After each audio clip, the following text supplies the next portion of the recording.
안녕하세요. 책한민국입니다. 오늘 소개할 책은 제2의 뇌 장혁명, 지은이는 김나영, 서울대학교 의과대학 졸업 후 서울대학교 의과대학 석박사를 취득했다.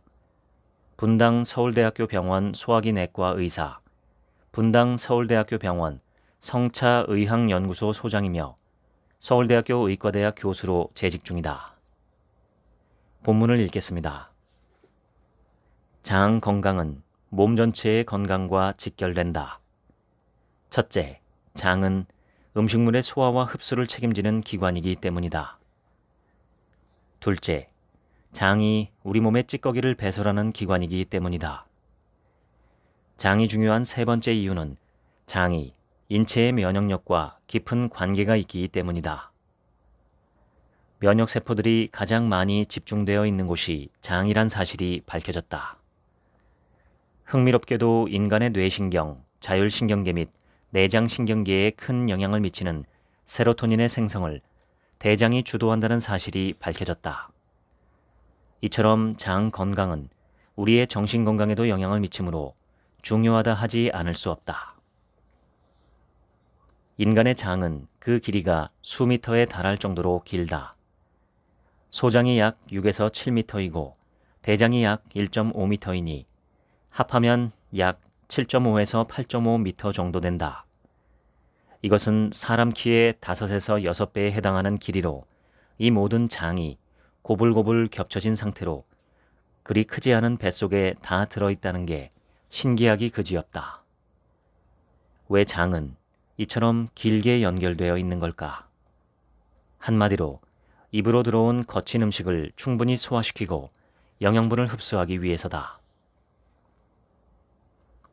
초식동물과 육식동물의 장 길이가 다르다.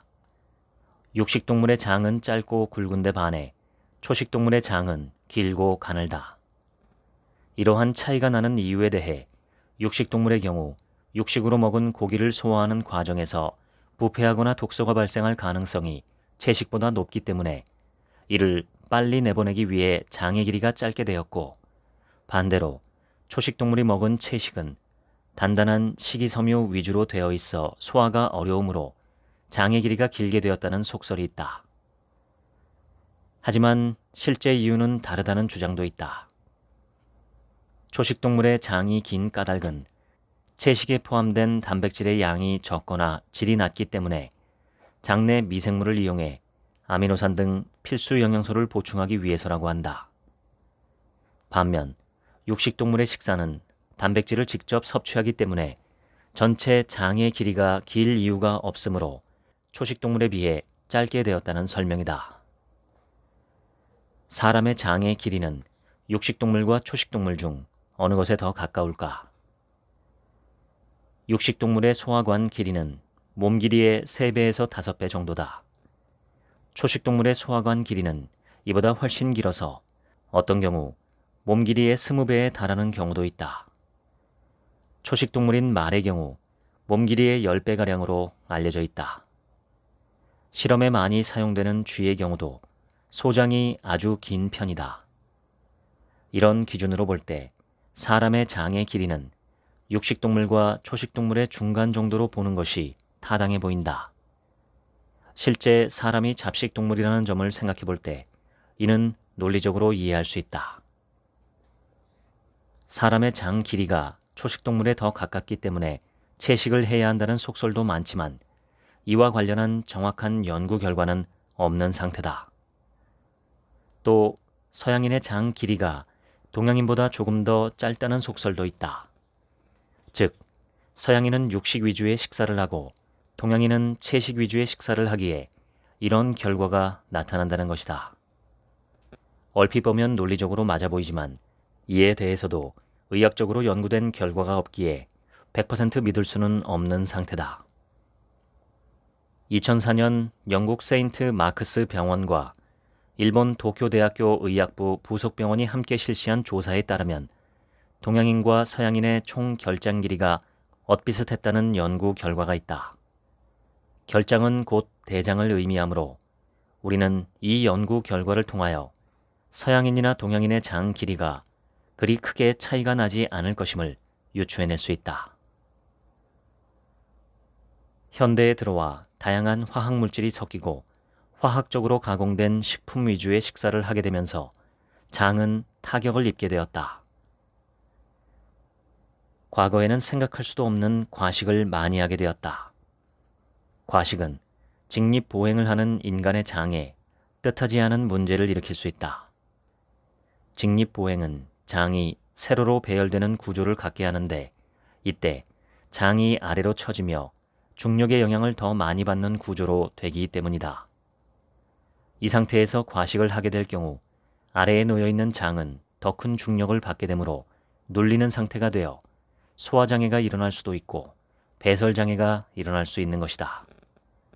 물론 과식의 폐해는 이뿐만 아니라 다른 위험 요소가 더 많다. 대장에는 인체에 존재하는 대부분의 장내 미생물이 살고 있다. 장내 미생물이란 숙주의 장내에 존재하는 세균, 고세균, 진핵생물, 바이러스를 포함한 미생물 군집이다. 최근의 연구에서는 한국인의 장내 세균 종은 3,000개가 넘는 것으로 알려지고 있는데 이 중 균주 명이 밝혀진 것은 1,000종 정도이고 나머지 2,000종은 분리된 적이 없는 균주로 추정된다고 한다.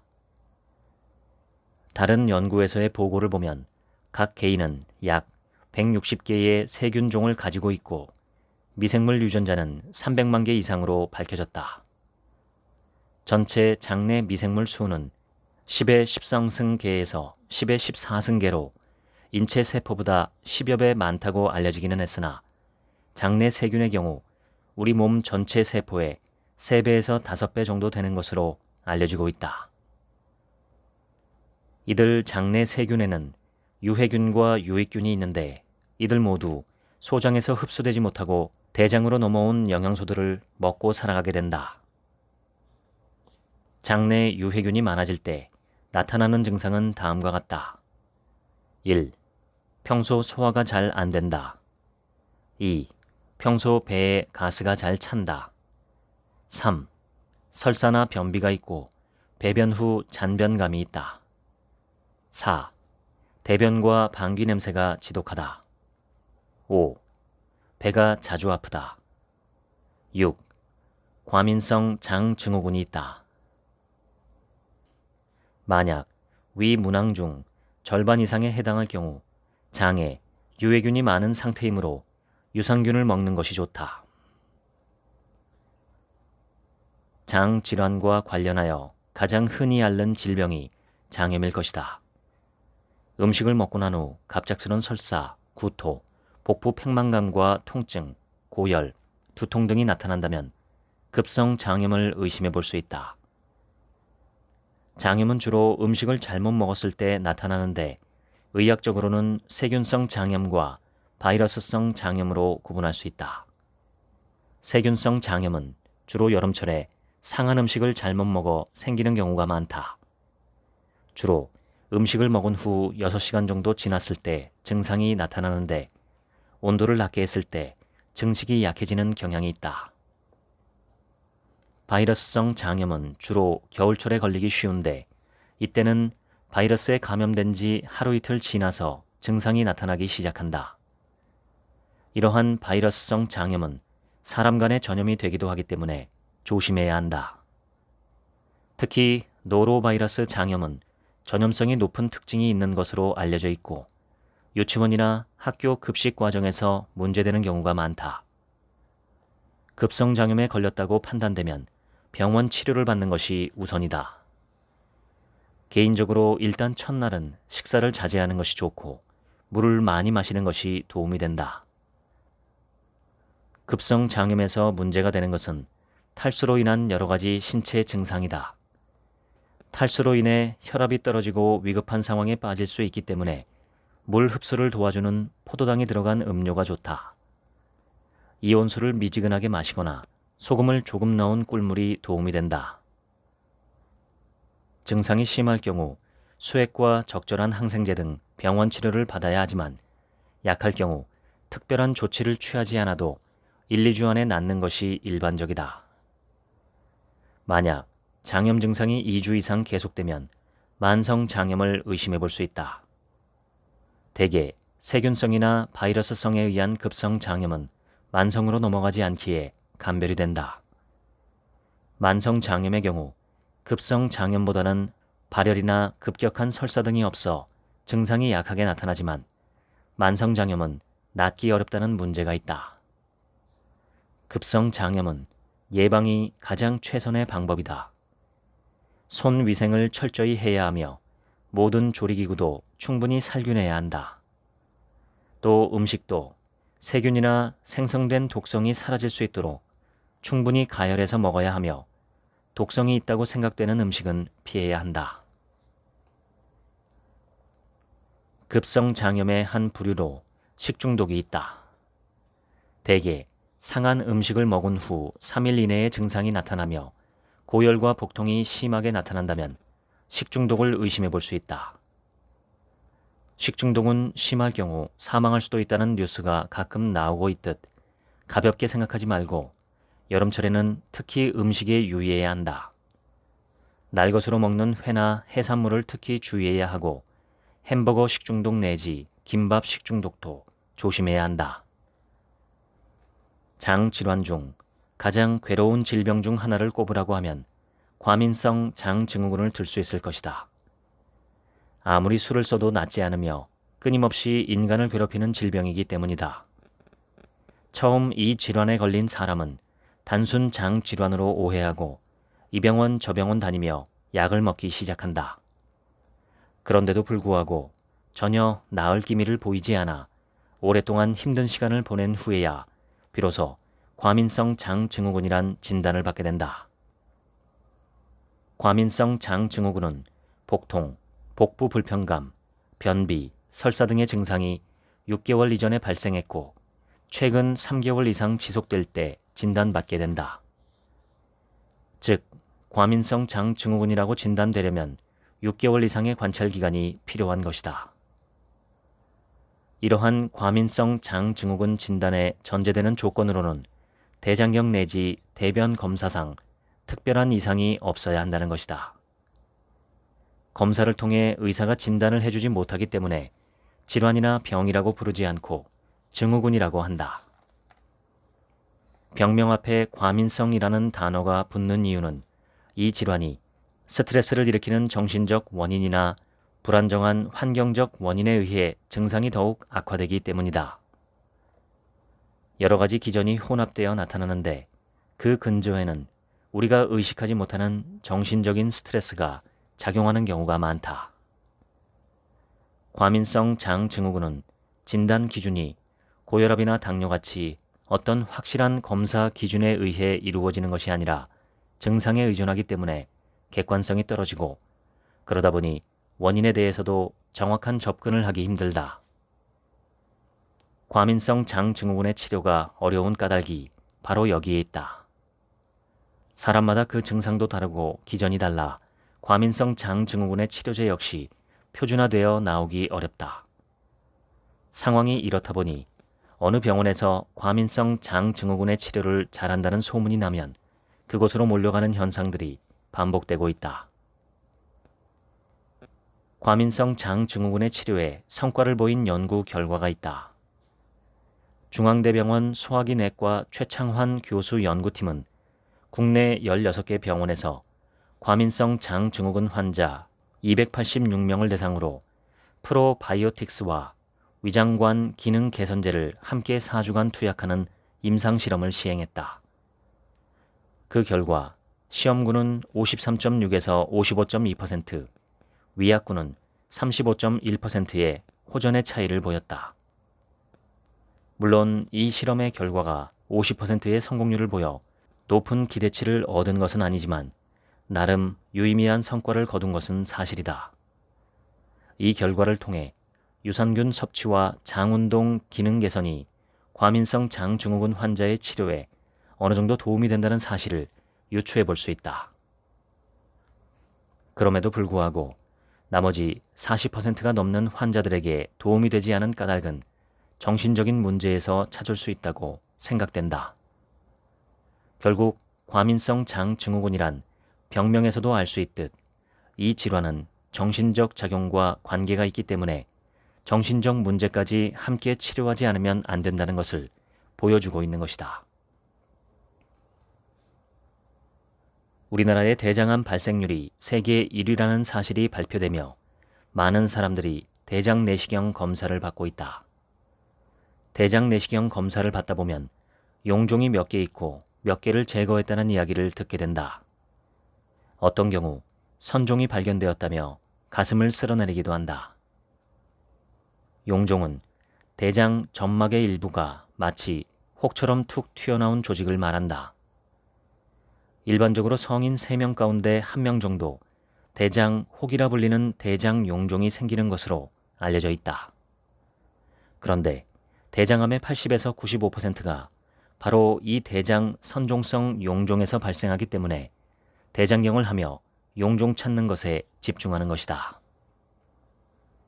선종은 비정상적인 상피세포가 증식한 것으로 실제 대장암의 80에서 95%는 이 선종에서 발생한다고 보고되어 있으며 선종에서 대장암으로 진행하는 데 걸리는 시간은 약 5에서 10년이라고 알려져 있다. 선종의 크기가 1cm 미만이라면 선종 1기에 해당한다. 선종의 크기가 1cm 이상이라면 선종 2기에 해당하며 0.5cm 미만의 대장 선종이 1cm 크기로 자라는데 약 2, 3년 정도가 걸린다고 한다. 선종이 딱딱해지는 단계로 넘어가면 선종 3기가 되었다고 보는데 다행히 선종 3기까지는 암 전 단계로 판단하기 때문에 대장 용종 제거 시술만으로 깨끗하게 치료하는 것이 가능하다. 대장암이란 대장이나 직장의 점막에 발생하는 악성 종양을 뜻한다. 80에서 95%에서는 선종성 용종을 통해 대장암이 발생하는데 10에서 15%는 점막에서 곧바로 암이 발생하기도 한다. 그런데 선종에서 발생하는 암이 비교적 느리게 진행되는 것과 달리 점막에서 곧바로 발생한 암은 비교적 빠른 속도로 진행하는 경향이 있기 때문에 특별히 조심해야 한다. 대장암 1기는 대장 근육층 이내에 암이 머물고 있는 경우다. 이 시기에 암을 발견하면 10년 생존율이 약 90%에 달하므로 이런 조기암을 발견하기 위해서 규칙적 대장 내시경 검사를 하는 것이다. 대장암 2기는 암이 대장 장막까지 침범해 있는 경우다. 또 대장암 3기는 암이 림프절까지만 전이되어 있는 상태다. 대장암 2기와 3기도 10년 생존율이 약 50에서 80%에 달해 희망을 가질 수 있다. 하지만 대장암 4기는 암이 각종 장기에 전이되어 있는 상태로 이 경우 10년 생존율이 30% 이하로 떨어져 예후가 매우 나쁜 상황이다. 미국의 명배우 오드리 헵번과 아프리카에서 활동한 이태석 신부님이 대장암을 늦게 발견하여 사망한 경우다. 필자가 2016년 대한암예방학회 회장이었을 때 암 예방의 날을 맞이하여 대장암 예방 수칙 10가지를 제안한 바 있다. 1. 과식하지 않고 적절한 체중을 유지한다. 대한암예방학회가 첫 번째로 꼽은 대장암 위험 요소는 과식이었다. 대장암을 예방하려면 과식을 자제하고 적절한 체중을 유지하는 것이 무엇보다 중요하다. 적절한 체중과 관련하여 미국 암연구협회가 비만과 복부 비만이 대장암 발생 위험을 높인다는 연구 결과를 내놓기도 했다. 2. 백미보다 현미 잡곡밥, 흰빵보다 통밀빵이 좋다. 백미와 흰빵은 당 지수가 높은 음식이기에 탄수화물의 체내 흡수가 빨라 혈당을 급격히 올리고 2차적으로 대장암의 발병을 증가시킬 수 있다. 따라서 밥이나 빵을 먹을 때는 현미 잡곡밥, 통밀빵이 좋다. 3. 채소, 버섯, 해조류 등 섬유질, 비타민, 무기질을 보충한다. 대장암 예방을 위해서는 섬유소와 무기질을 보충하는 것이 중요한데 채소와 버섯, 해조류에 섬유소와 비타민, 무기질이 풍부히 들어있다. 4. 생과일을 매일 적당량 먹는다. 과일은 매일 적당량 먹되 주스나 말린 과일보다는 생과일이 암 예방에 도움이 된다. 5. 고기류, 햄, 소시지를 과다 섭취하지 않는다. 대한암예방학회는 국제암연구소가 발암식품으로 분류한 붉은 고기, 즉 소고기, 돼지고기, 양고기와 햄 등 육가공 식품을 적당량만 섭취하고 부족하다 싶으면 생선과 두부로 보충하라고 조언한 바 있다. 최근 국제암연구소가 햄, 소시지, 베이컨을 1군 발암식품으로 지정한 후에는 아주 소량 섭취하는 방향으로 강화되었다. 6. 숯불로 고기 굽기를 피하고 타지 않게 주의한다. 고기를 숯불에 구울 때 안 좋은 물질이 생성될 수 있고 또 고기가 탈 때 벤조피린과 헤테로사이클릭 아민이라는 발암물질이 발생할 수 있으므로 절대 주의해야 한다. 7. 견과류는 매일 조금씩 먹는다. 견과류에는 불포화 지방산, 섬유소, 각종 미네랄 등의 영양소가 풍부해 대장암 예방에 도움이 될 수 있다. 8. 칼슘, 비타민 B, D 성분을 충분히 섭취한다. 칼슘은 대장암 발생률을 22%까지 낮추는 것으로 밝혀진 만큼 충분히 섭취하는 것이 좋다. 9. 몸을 가능한 많이 움직인다. 남성의 경우 활발하게 운동하는 사람은 그렇지 않은 사람에 비해 대장암 발생률이 20%까지 낮아진다고 밝혀진 바 있다. 10. 음주를 줄인다. 술을 과도하게 마시는 사람은 술을 마시지 않는 사람보다 대장암 발생 위험이 1.5배나 높아지는 것으로 나타나 있다. 일상생활에서 위 10가지 수칙을 잘 지키며 5년에 한 번씩 대장 내시경 검사를 받으면 대장암 예방에 큰 도움이 될 것이다. 2018년 국민건강보험공단은 건강검진 통계 연보를 발간했다. 일반 건강검진을 받은 전체 국민 중 정상 A 판정을 받은 비율은 12.6%에 불과했다.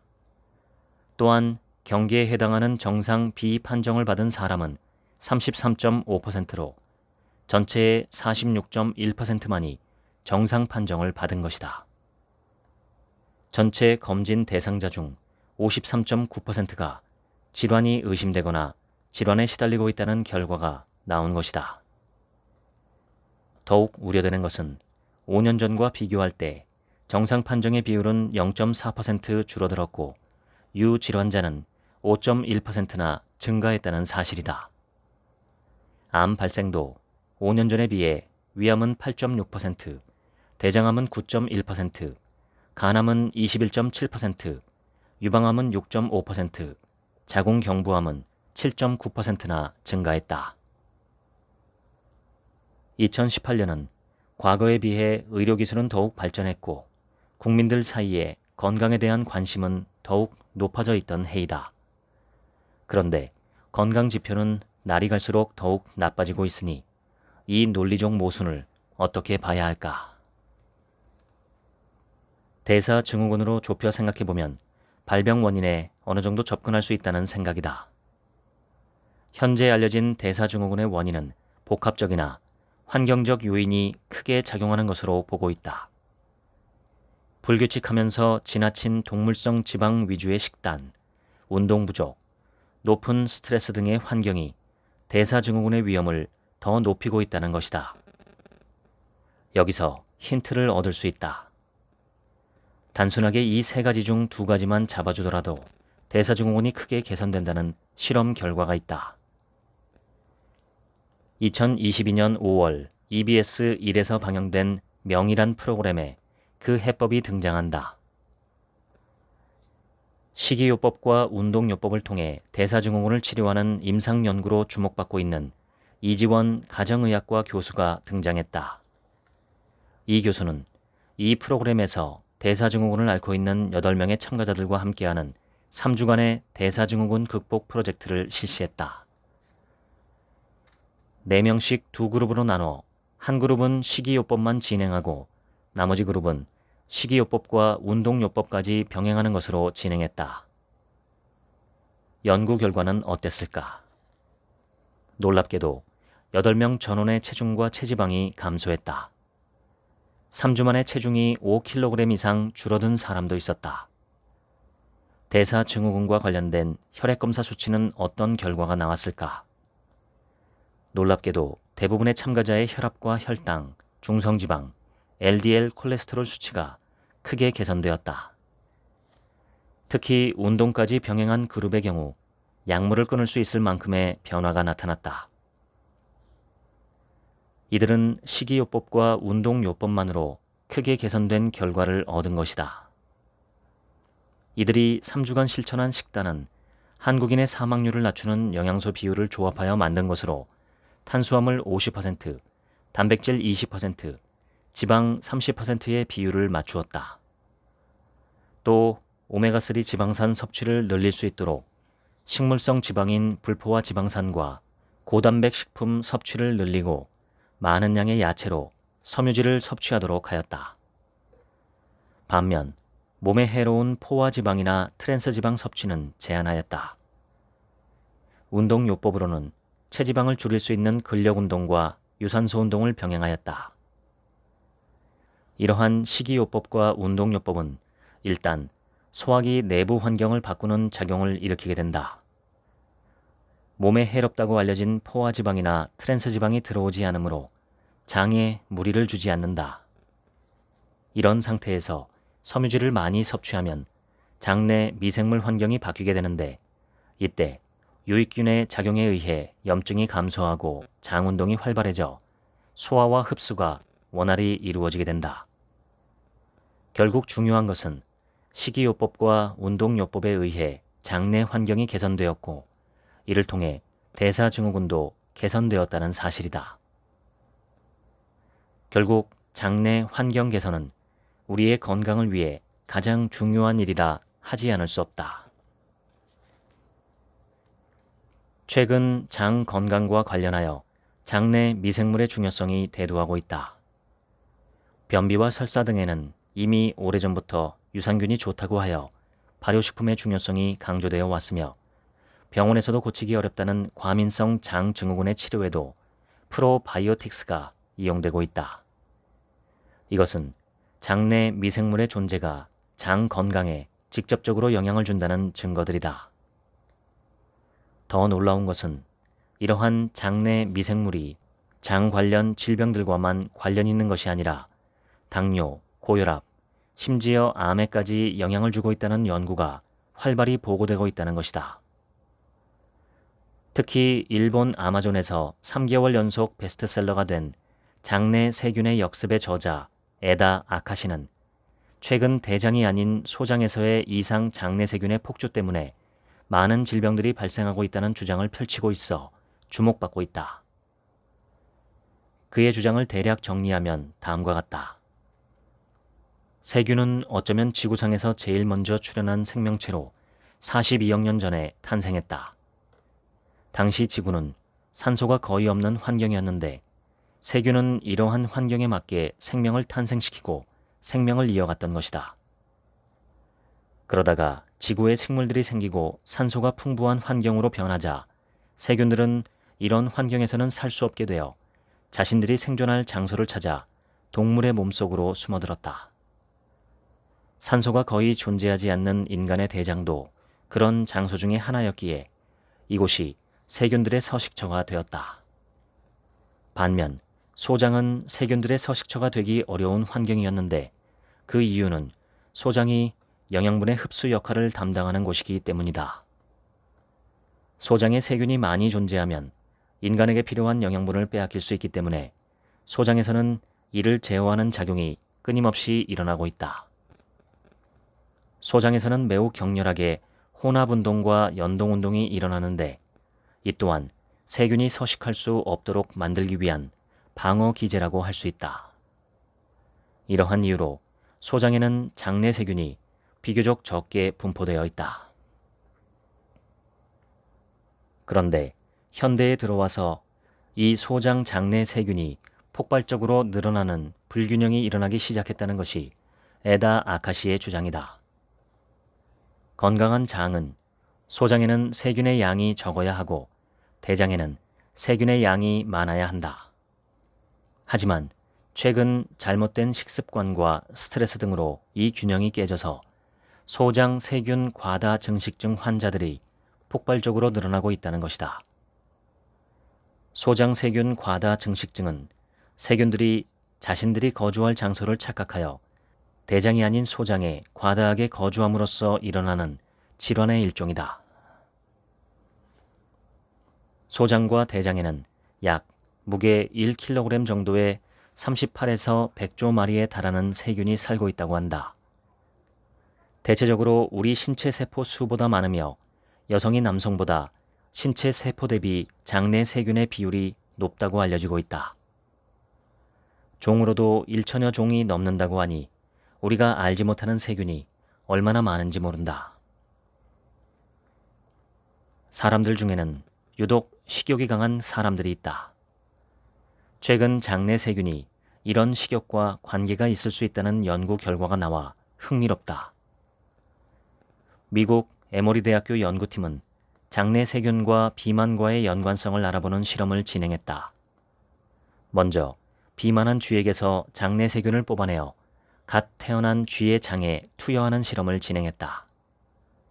갓 태어난 쥐는 쥐를 통해 태어나는 동안 마신 세균 외에는 몸속에 장내 세균이 없는 상태인데 비만한 쥐의 분변을 투여받은 갓 태어난 쥐의 경우 다른 쥐에 비해 식욕이 왕성하다는 사실이 발견되었다.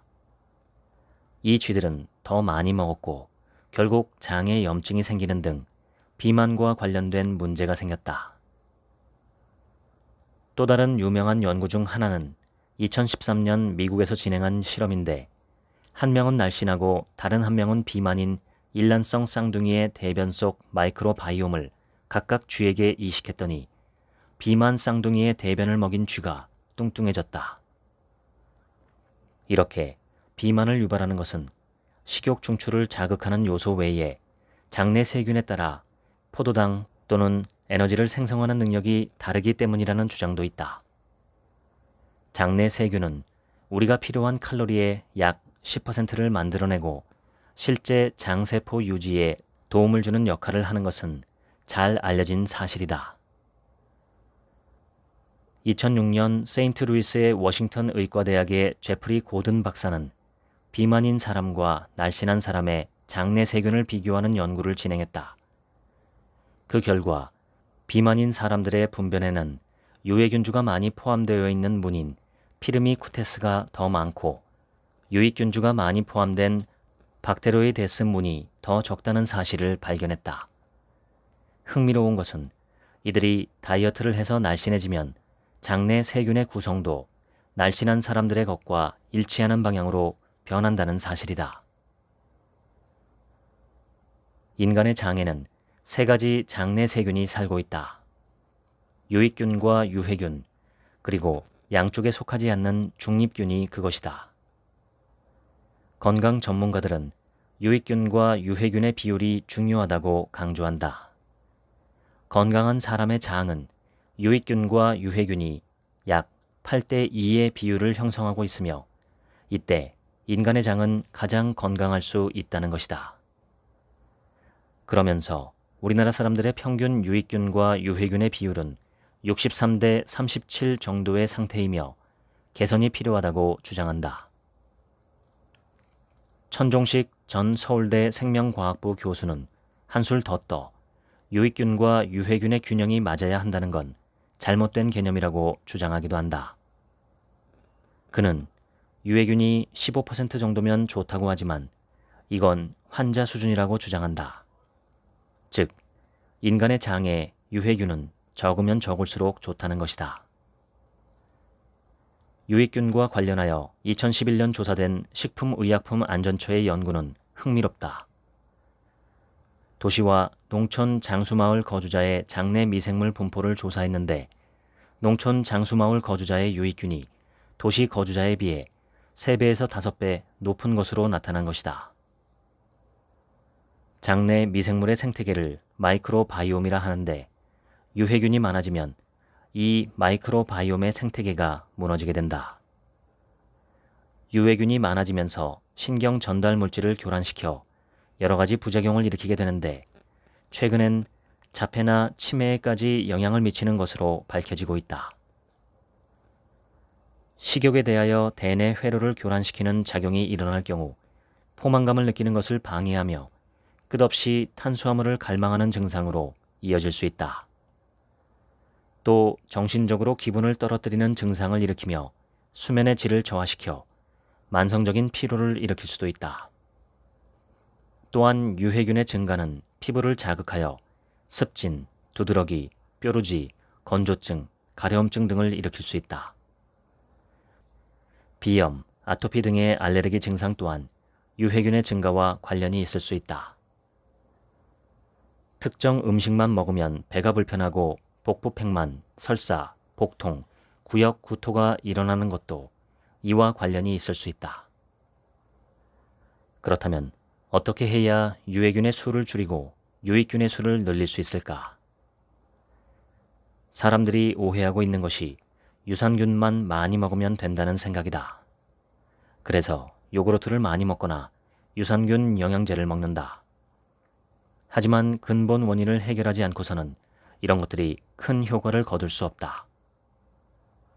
장내 미생물 환경이 나빠진 원인을 열거해보면 과도한 당 섭취, 알코올 섭취, 흡연, 식이섬유의 부족, 특정 영양소의 결핍, 수분 섭취 부족, 과다한 약물 복용 등을 들 수 있다. 따라서 이 부분을 절제하는 노력이 먼저 이루어져야 한다. 그리고 요구르트, 김치, 나토 등의 발효식품을 많이 섭취하고 채소, 껍질째 먹는 과일, 가공하지 않은 곡류와 견과류 등 섬유질이 많은 음식을 풍부하게 먹으면 도움을 얻을 수 있다.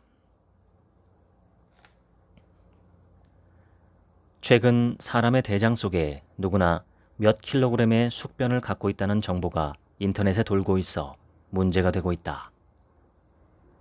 숙변이 장 건강에 좋지 않다며 숙변을 제거한답시고 오히려 장에 좋지 않은 여러 행위들이 이루어지고 있기 때문이다. 의학적으로 볼 때 숙변은 존재하기 힘들다.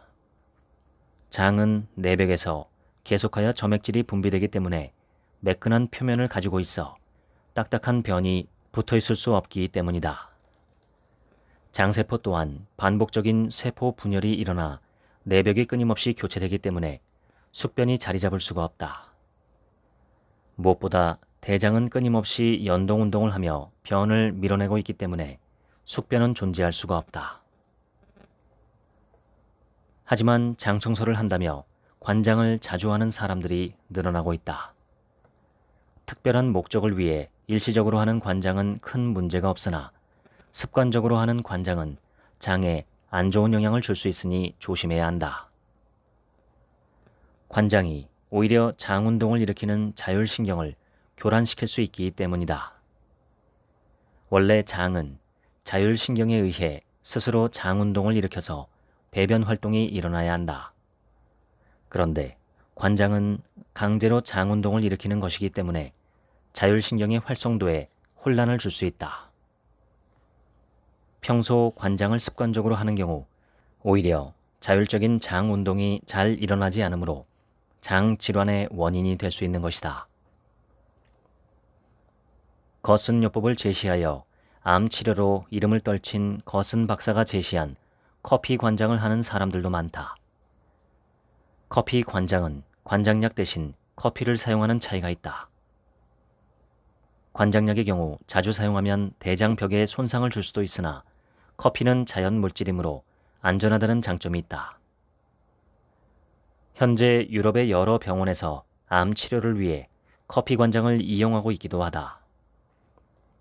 필자의 환자 중에서도 변비가 해결되지 않아 힘들어하던 분이 어느 날 많이 좋아져서 외래를 방문하였고 그 이유를 물어보니 커피 관장을 했다고 했다.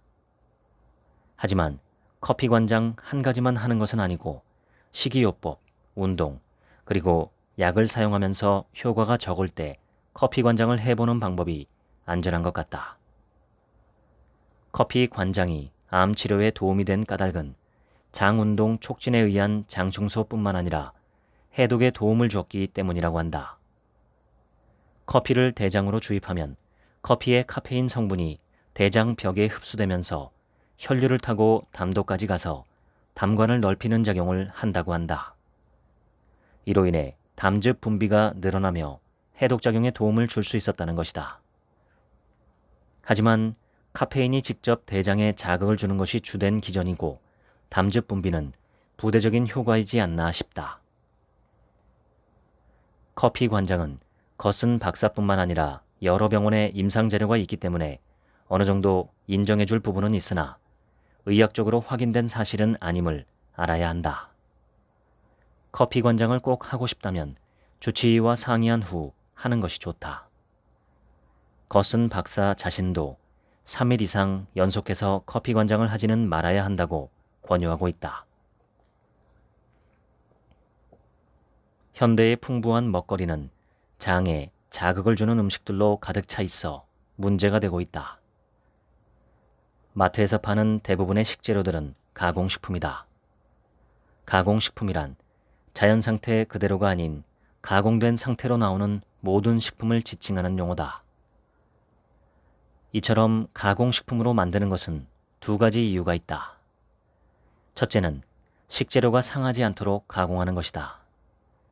이를 위해 여러 화학 첨가물이 들어가는데 이 화학 첨가물들의 안전이 보장되어 있지 않다. 둘째는 제품을 많이 팔아야 하므로 맛을 내기 위해 여러 화학 첨가물을 넣게 되는데 이 화학 첨가물 또한 안전이 보장되어 있지 않다.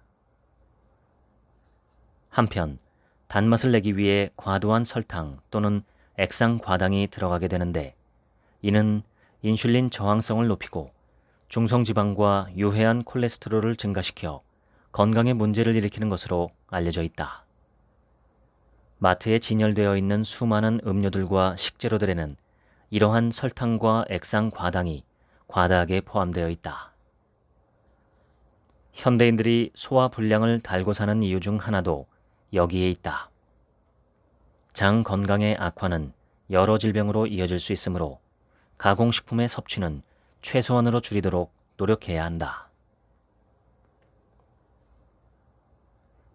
우리나라도 식습관이 서구화되어 육식을 많이 하게 되면서 대장암의 발생 빈도와 사망 빈도가 급격하게 증가하고 있다. 하버드대학교 의과대학 연구에서 70% 이상의 대장암이 식습관 및 생활습관 변화로 예방 가능함을 밝혔다. 서구화된 육식 위주의 식단과 짠 음식, 매운 음식, 타거나 심하게 그을린 음식, 기름진 음식 등을 자주 먹을 경우 장에 손상을 입혀서 결국 대장암이 발생할 수 있다는 것이다. 과다한 육식과 질병과의 관련성 연구는 이미 많이 이루어지고 있다.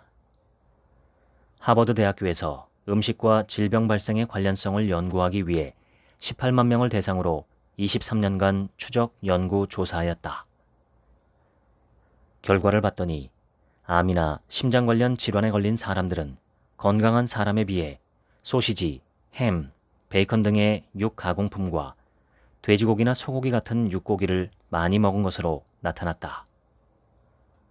또 미국 병원에 근무하는 7만 명의 간호사를 대상으로 조사한 결과를 보면 이때에도 유방암에 걸린 간호사가 그렇지 않은 간호사에 비해 소시지, 햄, 베이컨 등의 육가공품과 돼지고기나 소고기 같은 육고기를 많이 먹은 것으로 나타났다. 이와 비슷한 조사는 수백 편이 발표되었다. 국제암연구소는 육식과 관련하여 충격적인 발표를 하였다. 소시지, 햄, 베이컨 등의 육가공품을 발암 위험성이 큰 1군 발암물질로 분류한 것이다. 뿐만 아니라 소고기와 돼지고기 등 육고기도 2군 발암물질로 분류하였다. 전 세계의 충격적인 소식이 아닐 수 없다. 왜냐하면 사람들은 거의 매일 육식을 하며 살고 있기 때문이다. 육식이 채식에 비해 좋은 점은 좋은 단백질을 많이 섭취할 수 있다는 것이다. 하지만 인간의 몸이 하루에 필요한 단백질의 양은 60g 내외에 불과하다. 육식에서 또 다른 문제가 되는 것은 동물성 지방의 섭취다. 동물성 지방은 이미 우리 몸속에서 나쁜 콜레스테롤과 중성지방을 만들어 혈관을 막는 주범으로 인식되어 있다. 하지만 인간은 잡식동물이기 때문에 육식을 하지 않을 수는 없으며 단백질 섭취를 위해서라도 육식은 해야 한다. 육식이 질병의 원인이 된다는 이야기는 과다한 육식을 했을 때라는 사실에 주목해야 한다. 그렇다면 어떻게 육식을 해야 안전할 수 있을까? 하루 단백질 섭취량을 지키는 것이 중요하다. 만약 몸무게가 60kg인 사람이라면 하루에 필요한 단백질 양은 48에서 60g이 된다. 단백질은 동물성 단백질과 식물성 단백질로 나눌 수 있다. 육류를 섭취할 때는 지방이 적은 육류와 생선류를 선택하는 것이 좋다. 식물성 단백질이 풍부한 콩, 두부, 견과류를 즐기는 것도 좋다. 탄수화물 중독이란 탄수화물이 든 음식을 필요 이상으로 먹으며 계속하여 허기를 느끼며 먹고 싶어하는 증상이다. 현대인이 섭취하는 탄수화물은 흰쌀, 흰밀가루, 흰설탕 등과 같이 대부분 정제된 식품이기 때문에 단순당으로 섭취될 가능성이 높다. 이러한 단순당은 소화가 빨라 급하게 포도당으로 전환된다. 췌장에서 인슐린이 과도하게 분비되기 시작한다. 인슐린 농도가 높아지면 단 것이 당기기 때문에 많은 탄수화물을 충분히 섭취했는데도 계속하여 당을 찾게 되는 것이다. 탄수화물 중독이 장에 문제가 되는 첫 번째 이유는 지나친 과식을 불러오기 때문이다. 장은 한시도 쉴 틈이 없어지게 된다. 뇌의 신경물질 분비에도 이상을 일으킨다. 나도 모르게 단 것을 섭취하고자 하는 욕구가 더 커지며 끊임없는 식사 패턴이 반복된다. 결국 탄수화물에 중독된 사람들은 내장에 지방이 쌓이며 만병의 원인이라고 할 수 있는 비만으로 가게 된다. 다음은 헬스 조선에서 제시하는 탄수화물 중독 자가 진단법이니 참고하기 바란다. 다음의 10개 중에서 5개에서 7개에 해당하면 중독 위험, 8개 이상이면 중독 상태입니다. 1. 아침 먹은 날 오히려 배고프다. 2. 단맛 나는 후식을 즐긴다. 3. 스트레스를 받으면 먹고 싶다. 4. 식사 후 졸립고 나른하다. 5. 주 3회 이상 밀가루 음식을 먹는다. 6. 잡곡밥보다는 흰쌀밥이 좋다. 7. 작은 일에도 짜증이 난다. 8. 가족 중에 비만인 사람이 있다. 9. 습관적으로 야식을 먹는다. 10. 배불리 먹어도 금방 배고프다. 건강한 장을 만들기 위한 올바른 식사법은 존재한다. 어떤 음식을 먹는가보다 더 중요한 것은 얼마만큼의 양을 먹는가이다. 건강 상식 중 과학적으로 증명된 몇 안 되는 것 중 하나가 과식이다. 과식은 장에 무리를 주므로 장 건강에 나쁘다. 따라서 음식을 가리기보다 양을 절제하는데 더 신경을 써야 한다. 먹고 나서 속에 부담이 되지 않고 기분이 좋다면 장에도 무리가 가지 않는다는 뜻이다. 다른 중요한 사실 중 하나는 연령이 증가할수록 대사량과 소화 능력이 감소하기에 60세 이상이 되면 그 전에 비해 열량 섭취를 줄여야 한다. 과식이 몸에 나쁘다는 것이 과학적으로 증명된 건강 상식인 것처럼 소식이 몸에 좋다는 것 또한 과학적으로 증명된 건강 상식이다. 여기서 소식이란 약간 모자란 느낌이 들 정도의 양까지만 먹는 것을 뜻한다. 밥을 먹을 때는 천천히 먹는 습관이 들도록 노력해야 한다. 대체로 음식을 천천히 꼭꼭 씹어 먹는 습관을 가진 사람은 장도 건강한 것을 알 수 있는데 그것은 바로 우리 소화기관에 무리를 주지 않고 장 친화적인 행보를 하기 때문이라 할 수 있다. 또 한 가지 중요한 것은 규칙적으로 먹는 것이다. 새끼를 먹는 시간이 일정하다는 의미다. 시도 때도 없이 음식물이 들어오면 장은 부담을 느끼게 된다. 장 건강만을 생각할 때 채식 위주의 식단이 도움이 되는 것은 확실해 보인다. 채식 위주의 식사는 육식에 비해 소화되는 데 시간도 덜 걸리고 장의 부담도 덜 주게 된다. 무엇보다 채식 위주의 식사가 장의 소화에 도움을 주는 것은 식이섬유 때문이다. 식이섬유는 야채에 많이 들어있는 탄수화물의 일종으로 소화 효소에 의해 소화되지 않는 특이한 물질로 영국의 데니스 버킷이 처음 식이섬유의 중요성을 알리며 세상에 등장하였다. 식이섬유는 불용성 식이섬유와 수용성 식이섬유 두 가지로 나눈다. 이 중 불용성 식이섬유는 물에 녹지 않으나 수분을 흡수하여 자기 부피의 몇 배에서 몇십 배까지 부풀어 오르는 성질이 있다. 이것이 장벽을 자극하여 장의 운동을 촉진시키는 작용을 한다. 또 이렇게 불어난 식이섬유가 연동운동에 의해 이동하는 과정에서 장내 유해물질들을 흡착하여 함께 배설하는 작용을 한다. 마치 설거지할 때 수세미로 닦아내면 그릇이 깨끗해지는 것처럼 장내에서 수세미 역할을 하는 것이다. 이것이 식이섬유가 장에 좋은 첫 번째 이유다. 한편 물에 녹는 수용성 식이섬유 역시 물에 녹으면 젤리처럼 부풀어 오르며 끈적끈적해진다. 장내 소화효소 중 하나인 담즙산을 흡착하는 성질이 있다. 이 때문에 담즙산의 부족을 알아차린 인체는 담즙산을 재생산하기 위해 간이나 혈액에서 담즙산 생산의 주 재료인 나쁜 콜레스테롤을 사용하게 된다. 이 때문에 혈액에 나쁜 콜레스테롤이 줄어들게 된다. 또한 수용성 식이섬유는 소장에 오래 머물면서 당분의 흡수를 방해하여 그 흡수 과정이 오래 걸리게 만든다. 이로 인해 당뇨병 등을 예방할 수도 있다. 뿐만 아니라 수용성 식이섬유는 유익균의 먹이가 되므로 장내 유익균의 수를 늘리는 데도 기여한다. 이미 19세기 말부터 제창되었다고 알려진 뇌장 상관이란 뇌와 장이 서로 밀접한 관계를 가지고 있음을 뜻하는 용어다.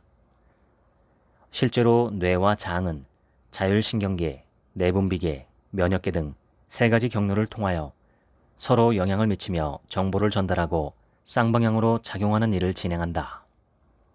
예를 들어 뇌장 상관 관계에서 스트레스에는 자율신경이 크게 관련되어 있다.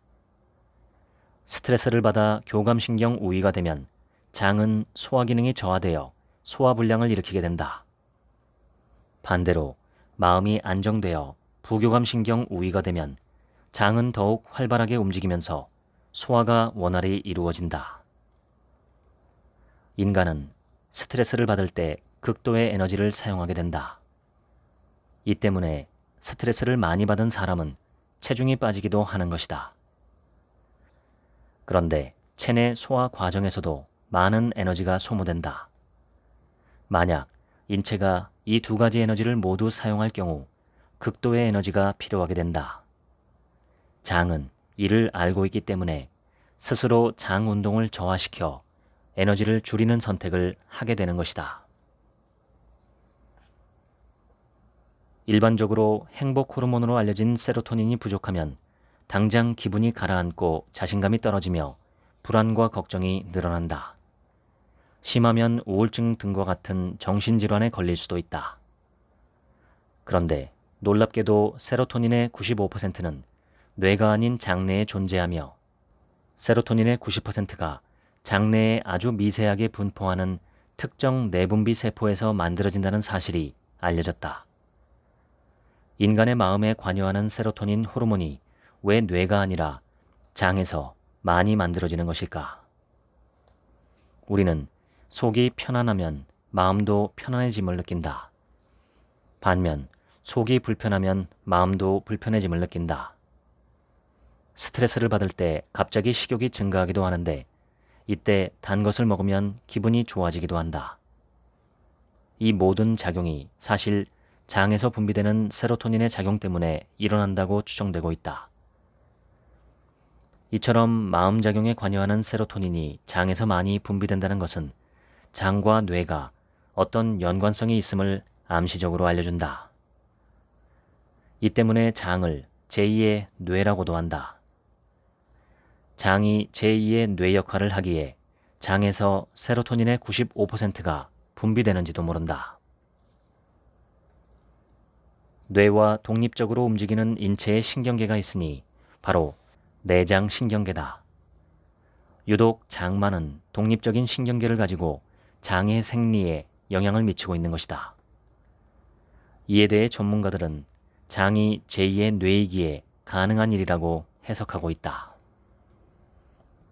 우리 생활에서 신경이란 두 가지의 의미로 쓰인다. 첫째는 너무 신경이 예민하다 등의 의미로 쓰일 때의 신경으로 어떤 자극에 반응하는 마음이나 감각의 작용을 뜻한다. 그런데 신경의 한자 뜻이 이채롭다. 신이 지나는 통로를 신경이라고 표현한 것이다. 그만큼 인체에서 신경은 중요한 기관이라는 뜻으로 이렇게 표현한 게 아닌가 싶다. 신경세포의 단위를 뉴런이라고 하는데 인간의 내장 신경계에는 약 5억 개의 뉴런이 있는 것으로 알려져 있다. 이러한 신경세포가 위부터 시작하여 항문까지 연결되어 있는 장의 세포 사이를 둘러싸고 있는 것이다. 5억 개의 뉴런은 뇌신경계의 수에 비하면 0.5%에 불과하지만 척수에 존재하는 신경계에 비하면 5배 정도에 해당하는 큰 수치다. 한편 내장신경계의 다른 신경세포들의 작동에 의해 장에서는 아세틸콜린, 도파민, 세로토닌 등 30가지가 넘는 신경 전달 물질이 분비된다. 이 중 세로토닌은 인체 전체의 95%, 도파민은 50%가량이 장에서 분비된다고 하니 놀랍다. 장 건강이 좋으면 내 정신 상태도 좋아진다. 반대로 장 건강이 좋지 않으면 정신 상태도 나빠지게 된다. 대한의사협회는 2017년 제35차 종합학술대회 개회식에서 국민들의 100세 건강을 위한 10대 수칙을 담은 대국민 건강선언문을 공식 발표했다. 이 10계명은 의학 전문가와 전문 학회의 도움을 받아 작성된 귀한 결과다. 대국민 건강선언문에 나오는 건강 10계명을 요약해본다. 이 10가지에는 우리 몸을 건강하게 관리하는 모든 비결이 다 들어있으며 이 10가지만 잘 지키면 국민들의 건강은 보장될 수 있다고 생각한다. 1. 금연하기 2. 절주하기 3. 균형식하기 탄수화물은 55에서 65%, 단백질 10에서 20%, 지방 15에서 30% 정도가 가장 바람직하다.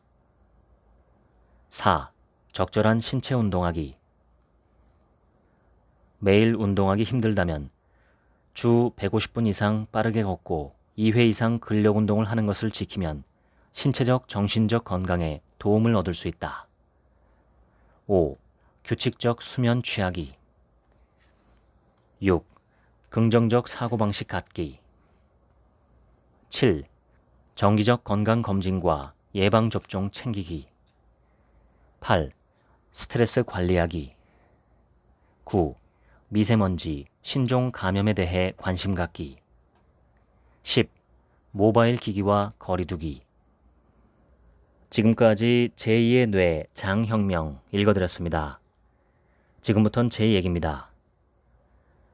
오래전에 어학연수를 할 때 우연히 불가리아 사람을 알게 되어 그 집에 몇 번 놀러 간 적이 있었습니다. 그 집에 돌쯤 된 아기가 있었는데 이유식이나 간식처럼 아기에게 엄청난 양의 요거트를 먹이는 걸 봤습니다. 물론 어른도 많이 먹었고 손님 대접도 요거트와 커피로 하더군요. 우리나라 국그릇 같은 크기에 요거트를 가득 담아서 줍니다.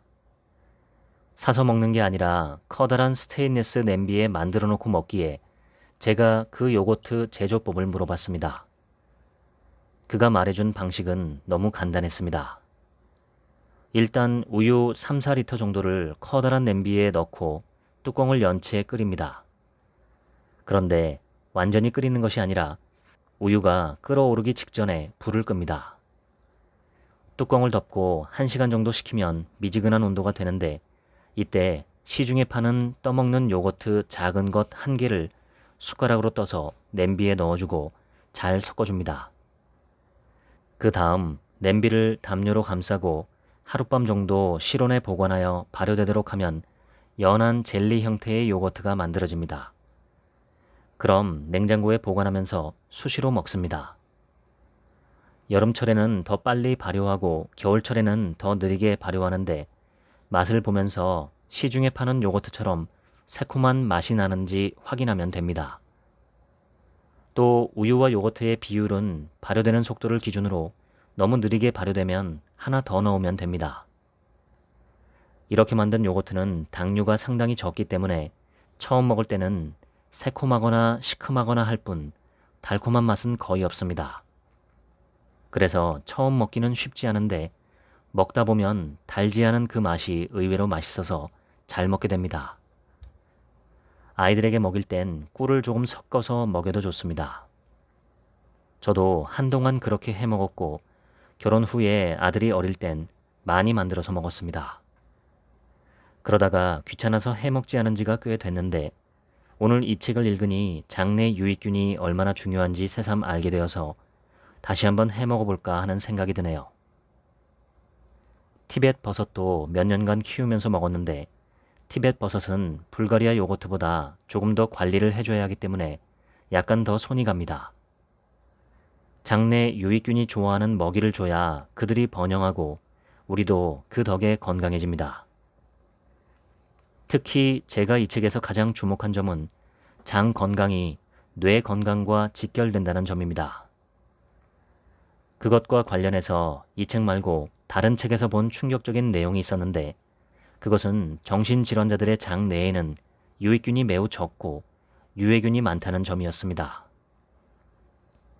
몸 건강, 마음 건강을 위해서 좋은 음식을 먹고 유산균도 사서 드시든 만들어 드시든 아니면 김치나 청국장을 즐겨 드시든 하시면 좋겠습니다. 대학 시절 식품 영양학과 교양 강의를 들을 때 교수님이 하셨던 말씀이 생각납니다. 유산균 식품은 참 좋은데 시중에 판매되는 요거트 제품들에는 너무 많은 당이 들어있기 때문에 좋지 않으니 먹지 말라는 얘기였습니다. 다행히 요즘은 당분이 전혀 들어있지 않은 유산균 제품도 종종 보입니다. 그런데 가격이 있으니 만약 드실 거면 저는 집에서 만들어 드시는 것을 권합니다. 주의하실 점은 발효가 지나치면 부패가 시작되므로 잘 관리해서 드셔야 한다는 점입니다. 그것이 힘들다면 잘 익은 김치를 많이 드시는 걸 권합니다. 물론 너무 짜지 않게 담근 김치가 좋습니다. 불가리아는 요거트를 많이 먹어서 장수 국가라는 이미지가 강한데 조금 전에 검색해보니 유럽연합 전체에서 평균 수명이 가장 짧은 국가라고 합니다. 이유는 높은 흡연율과 비효율적인 의료 체계 때문이라고 하는데 요거트를 많이 먹는 것보다 담배 끊고 투표 잘하는 것이 어쩌면 장수에 가장 큰 영향을 끼치는 요소인지도 모르겠습니다. 그냥 다 하시면 어떨까요? 요거트도 먹고 술, 담배는 끊고 가공식품과 튀긴 음식, 정제 탄수화물은 피하고 채식 위주로 식생활을 하며 주 5회 이상 운동하고 7시간에서 8시간 정도 수면을 취하는 것. 좀 어려우신가요? 간단하게 생각하면 3가지만 하시면 됩니다. 식단은 우리의 전통 식단으로 나물 반찬과 잡곡밥, 김치, 된장찌개를 드시면 됩니다. 고기는 아주 조금만 드시고요. 2번째는 매일 운동, 3번째는 매일 푹 자는 것입니다. 결정적으로 추천드리고 싶은 것은 스트레스 감소와 평상심 유지인데 엊그제인 8월 1일 제가 올린 영상을 보시면 2023년 8월 20일 일요일 오후에 서울 교대에서 하는 감정 해부 수업 강의에 대한 안내가 있습니다. 거기 오셔서 감정과 마음을 건강하게 관리하는 방법을 배우시면 장 건강, 뇌 건강, 몸 건강 모두에 유익하리라 생각합니다.